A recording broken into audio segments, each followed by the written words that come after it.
Here to talk about alternators, specifically remanufactured alternators.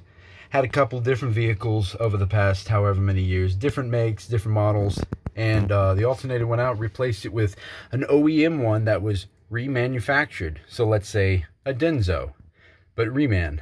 And it's appealing because it's cheaper. You can turn in the old one for a core, get a refund. You think you're saving a bunch of money. Well, for me, both times, it failed prematurely.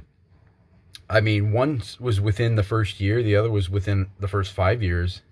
And it can be a hassle. Sometimes these things are easy, it's up top, easy to get to, right? But of course, when it fails, it's the one that was at the very bottom, practically right above the crankshaft.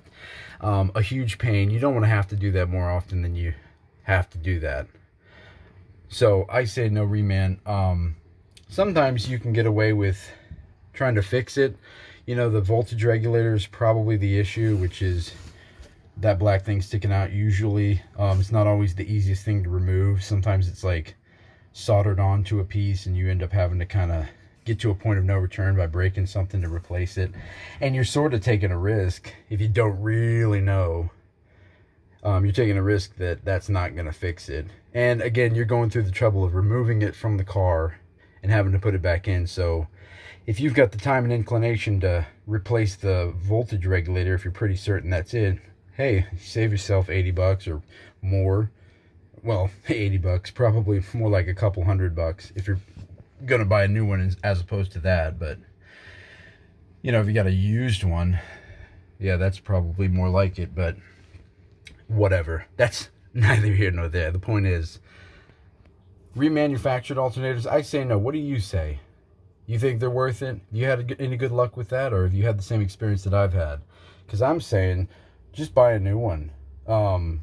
Just pay up, and you probably got a lot better chance of it lasting. Frankly, that's my philosophy, my experience on it. So, just wondered what you guys thought. But for those that don't know, you can test these things out of the vehicle.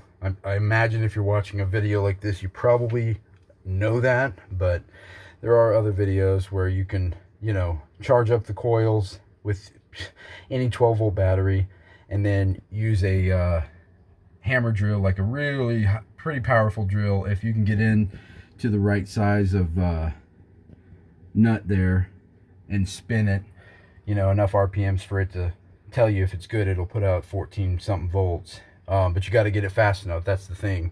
You try to use a cordless drill, cordless impact, it's probably not going to spin it fast enough, so you won't know, or you'll be wondering why it's not putting out the voltage that it should be. You'll also feel a significant resistance on the drill when you do this, if the coils are energized.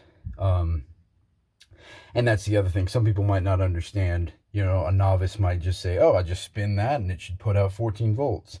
They don't realize this thing has to be excited. Not that I'm an expert, not that I know a whole lot about these things, but I know that much. I have tested these alternators, but a lot of times it's your daily driver and you just need to rip it out and put a good one in. And so you're not going to have time to do this nonsense, usually. So it is what it is, but that's my thought. What do you guys think? Reman or no? Let me know.